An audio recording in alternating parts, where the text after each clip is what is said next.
ವೀಕ್ಷಕರಿಗೆಲ್ಲ ನಮಸ್ಕಾರ, welcome to my YouTube channel. Bigg Boss ಮನೆಯಲ್ಲಿ ಇವರ ಫ್ಯಾಮಿಲಿ ವೀಕ್ ಆಗಿತ್ತು ಅಂತಾನೆ ಹೇಳ್ಬೋದು. ಅದೇ ರೀತಿ ನೋಡೋದಾದ್ರೆ ಇವತ್ತಿನ ಸಂಚಿಕೆಯಲ್ಲಿ ಮಾಳು ಅವರ ಫ್ಯಾಮಿಲಿ ಬಿಗ್ ಬಾಸ್ ಮನೆಗೆ ಎಂಟ್ರಿನ ಕೊಟ್ಟಿದ್ದಾರೆ. ಇನ್ನು ಮಾಳವರು ಕೂಡ ತಮ್ಮ ಹೆಂಡತಿ ಮಕ್ಕಳನ್ನ ನೋಡಿ ಫುಲ್ ಖುಷಿಯಾಗಿದ್ದಾರೆ ಅಂತಾನೆ ಹೇಳ್ಬೋದು. ಅದರಲ್ಲಿ ವಿಶೇಷ ಏನಪ್ಪಾ ಅಂದ್ರೆ ಮಾಳು ಅವರ ಹೆಂಡತಿ ಮಾಳವರು ಬಿಗ್ ಬಾಸ್ ಮನೆಯಲ್ಲಿ ಯಾವ ರೀತಿ ಹೇರ್ ಕಟ್ ಮಾಡಿಸಿದಾರೋ ಅದೇ ರೀತಿ ತಮ್ಮ ಮಕ್ಕಳಿಗೆ ಹೇರ್ ಕಟ್ ಮಾಡಿಸ್ಕೊಂಡು ಕರ್ಕೊ ಬಂದಿದ್ದಾರೆ. ಇನ್ನು ಮಾಳವರ ಮಕ್ಕಳ ಜೊತೆ ಗಿಲ್ಲಿ ಹಾಗೂ ಕಾವ್ಯವರಂತೂ ಫುಲ್ ಖುಷಿಯಾಗಿದ್ದಾರೆ, ಆಟವನ್ನು ಆಡ್ತಿದ್ದಾರೆ ಅಂತಾನೆ ಹೇಳ್ಬೋದು.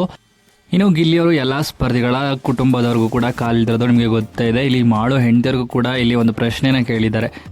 ನಮ್ಮ ಇಷ್ಟು ಜನದಲ್ಲಿ ಮಾಳುವ್ರನ್ನ ಬಿಟ್ಟು ನಿಮ್ಗೆ ಇಷ್ಟವಾಗಿರೋ ಸ್ಪರ್ಧಿ ಯಾರು ಅಂತ ಒಂದು ಪ್ರಶ್ನೆನ ಕೇಳಿದ್ದಾರೆ ಇಲ್ಲಿ ಗಿಲ್ಲಿಯವರು. ಅದಕ್ಕೆ ಗಿಲ್ಲಿಯವ್ರಿಗೆ ಒಂದು ಉತ್ತರವನ್ನು ಕೂಡ ಕೊಟ್ಟಿದ್ದಾರೆ ಮಾಳುವರ ಹೆಂಡತಿ.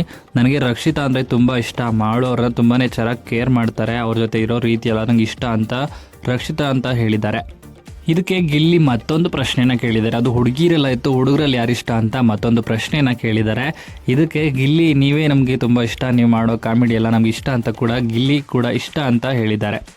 ಹಾಗೆಯೇ ಬಿಗ್ ಬಾಸ್ ಮನೆಗೆ ಎಂಟ್ರಿ ಕೊಟ್ಟಿರುವಂಥ ಫ್ಯಾಮಿಲಿಯವರು ಇಷ್ಟವಾದ ಸ್ಪರ್ಧಿಗಳಿಗೆ ಒಂದು ಗಿಫ್ಟ್ ಕೂಡ ಕೊಡ್ತಾರೆ. ಅದೇ ರೀತಿ ಎಲ್ಲ ಸ್ಪರ್ಧಿಗಳಿಗೂ ಒಂದೊಂದು ಗಿಫ್ಟ್ ಕೂಡ ದೊರಕಿದೆ. ಹಾಗೆಯೇ ಮಾಳೂರ ಹೆಂಡತಿ ಕೂಡ ಒಂದು ಗಿಫ್ಟ್ನ ಕೊಟ್ಟಿದ್ದಾರೆ. ಆ ಗಿಫ್ಟ್ ಯಾರು ಕೊಟ್ಟಿದ್ದಾರೆ ಅಂತ ನೋಡೋದಾದರೆ ಮಾಳೂರ ತಂಗಿಯಾಗಿ ಕಾಣಿಸ್ಕೊಳ್ತಿರುವಂಥ ರಕ್ಷಿತಾ, ಅಂದರೆ ರಕ್ಷಿತಾ ಅವ್ರಿಗೆ ಬಿಗ್ ಬಾಸ್ ಮನೆಯಲ್ಲಿ ಈಗ ಮಾಳೂರ ಹೆಂಡತಿ ಗಿಫ್ಟ್ನ ಕೊಟ್ಟಿದ್ದಾರೆ. ಇನ್ನು ಮಾಳೂರ ಹೆಂಡತಿನ ನೋಡಿ ರಕ್ಷಿತಾ ಫುಲ್ ಖುಷಿಯಾಗಿದ್ದಾರೆ ಗಿಫ್ಟ್ ಕೊಟ್ಟಿರೋದನ್ನು ನೋಡಿ ಅಂತಲೇ ಹೇಳ್ಬೋದು. ಇನ್ನು ಈ ವಿಡಿಯೋ ಇಷ್ಟ ಆಯಿತು ಲೈಕ್ ಮಾಡಿ. ಬಿಗ್ ಬಾಸ್ ಕನ್ನಡ ಸೀಸನ್ 12 ಮತ್ತಷ್ಟು ಹೆಚ್ಚಿನ ವಿಡಿಯೋಗಳಿಗಾಗಿ ನಮ್ಮ ಚಾನಲ್ಗೆ ಸಬ್ಸ್ಕ್ರೈಬ್ ಮಾಡಿ. ಹಾಗೆಯೇ ಮಾಳೂರ ಫ್ಯಾಮಿಲಿ ಹಾಗೂ ರಕ್ಷಿತಾ ಬಗ್ಗೆ ನಿಮ್ಮ ಅನಿಸಿಕೆಯನ್ನು ಕಮೆಂಟ್ ಮೂಲಕ ಕಮೆಂಟ್ ಮಾಡಿ ತಿಳಿಸಿ.